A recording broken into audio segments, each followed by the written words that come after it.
그럼 이어서 로마서 2장을 읽어보도록 하겠습니다. 장차 받을 형벌. 여러분은 남을 판단하고 있습니까? 그렇다면 여러분은 죄인이 아니라고 변명할 수 없습니다. 왜냐하면 여러분도 그들과 똑같은 일을 하고 있기 때문입니다. 이런 일을 하는 사람에게는 하나님의 정의의 심판이 내린다는 것을 우리는 알고 있습니다. 자기도 같은 일을 하면서 남을 판단하는 사람은 하나님의 심판을 피할 수 없을 것입니다.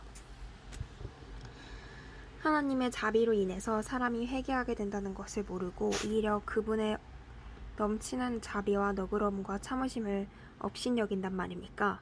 이런 사람은 고집이 세고 회개하지 않기 때문에 하나님의 정의와 심판의 받을 형벌을 스스로 쌓고 있는 사람입니다. 세상에 심판날에 받을 형벌을 스스로 쌓고 있는 사람이다. 하나님은 모든 사람에게 그 행위대로 갚아주실 것입니다. 참고 꾸준히 선한 일을 하며 영광과 존귀와 썩지 않을 것을 구하는 사람에게는 하나님께서 영원한 생명으로 갚아주시고, 이기적이며 진리에 순종하지 않고 불의를 따르는 사람에게는 분노와 형벌로 갚으실 것입니다. 악한 일을 하는 사람은 유대인뿐만 아니라 이방인까지도 환난과 고통을 당할 것이며, 선한 일을 하는 사람에게는 영광과 존귀와 평안이 있을 것입니다.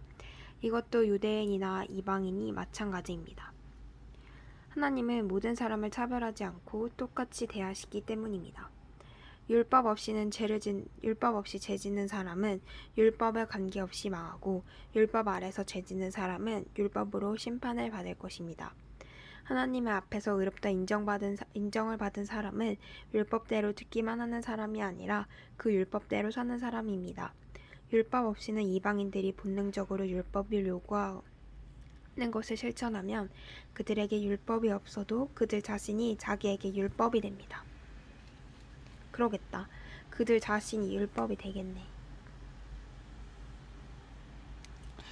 그 율법에 따라 살아야 된다는 말이 있잖아요. 근데 율법에 따라 살지 못하는 게 우리 인간인데 율법에 따라 최대한 살려고 노력을 해야 되죠.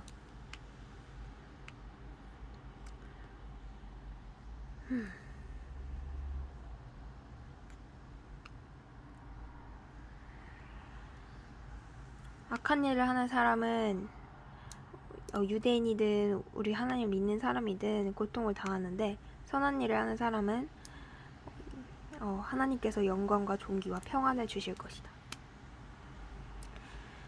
유대인들 생각에는 그렇지 않았나 보다. 우린 유대인이니까 나쁜 짓을 해도 하나님께서 용서해 주실 거지만, 이방인은 착한 일을 해도 하나님께서 기뻐하시지 않을 거고, 악한 일을 하면 더더욱 미워하실 거야 라고 생각했지만, 사실 하나님은 모든 사람을 차별하지 않고 똑같이 대하시죠. 율법 없이 죄 지는 사람은 그냥 망하고, 이렇게 두 가지 갈래길이 있어요. 율법을 지키는 사람, 율법을 안 지키는 사람, 두 가지가 있는데, 율법을 지키는 사람은 율법이 있어도 죄를 지는 사람이 있고, 율법이 없어. 그냥 그 사람 망하고, 율법이 있는데 율법 아래서 죄 지는 사람은 율법으로 심판을 받을 거다. 하나님 앞에서 의롭다 인정을 받은 사람은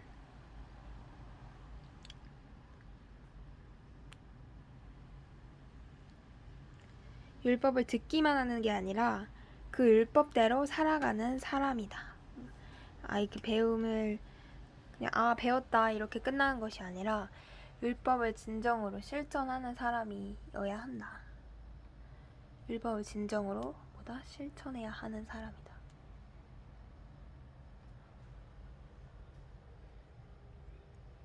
율법을 진정으로 실천해야 한다.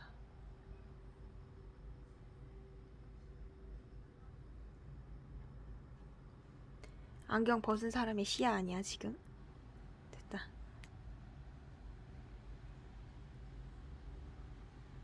유대인 여러분은 자 그러면 율법 없이 사는 이방인들도 본능적으로 율법이 요구하는 것을 실천하면 그들에게 율법이 없어도 그들 자신에게 율법이 되는 거죠. 그들의 행동은 율법이 요구하는 그들의 마음에 기록되어 이것이 사실임을 증거하고 있습니다. 왜냐하면 그들의 생각이 서로 고발하며 변명하기 때문입니다. 내가 전한 기쁜 소식에서 말한 것처럼 하나님께서 예수 그리스도를 통하여 사람들의 모든 비밀에 심판하실 날이 반드시 올 것입니다. 그러나 유대인 여러분은 어떻습니까? 여러분은 율법을 의지하고 하나님을 자랑하며 율법에서 교훈을 받아 하나님의 뜻을 알고 세상의 것을 가려낼 줄 압니다. 그리고 여러분은 여러분 자신이 소경의 길을 자비요 어두움에 있는 사람들의 빛이며 어리석은 사람의 교사요 어린 아이들의 선생이라고 믿고 있으며 또 지식과 진리의 모든 내용이 율법에 다 들어있는 것으로 알고 있습니다. 그런 여러분이 남을 가르치면서도 왜 여러분 자신은 가르치지 못합니까? 도둑질하지 말라고 하는 사람 여러분이 도둑질하고 간음하지 말라고 하는 여러분이 간음하며 우상을 지긋지긋하게 여기는 사람이 왜 신전의 물건을 훔치고 율법을 자랑하는 여러분이 율법을 어겨 하나님을 욕되게 하고 지금 바울이 이 사람들을 혼내고 있네요. 율법을 자랑하는 여러분이 율법을 어겨 하나님을 욕되게 한다는 게 말이 됩니까? 그것은 성경에 하나님의 이름이 너희 때문에 이방인들 가운데서 모독을 당한다 라고 기록된 말씀과 같습니다. 율법을 지키면 여러분의 할례가 같이 있으나 율법을 어기며 할례 받지 않은 것처럼 되고 맙니다. 그러므로 할례를 받지 않은 이방인이라도 율법을 잘 지키면 하나님은 그를 할례 받은 사람으로서 여기시지 않겠습니까? 그래서 본래 할례를 받지 않은 사람이 율법을 지킨다며 오히려 그가 할례를 받고 율법을 잘 안다면서 또 그것을 어기는 여러분을 판단하게 될 것입니다. 유대인으로 태어났다고 해서 참 유대인이 아니며 육체의 할례를 받았다고 해서 참 할례가 아닙니다. 오히려 마음에 참된 변화를 받은 사람이야마 참 유대인이며 기록된 율법이 아닌 성령에 의한 마음의 할례가 진정한 할례입니다. 이런 사람은 칭찬을 사람에게서 받는 것이 아니라 하나님에게서 받습니다. 오이 멋지다. 사람을 칭찬에게서 받는 것이 아니라 하나님에게서 받습니다.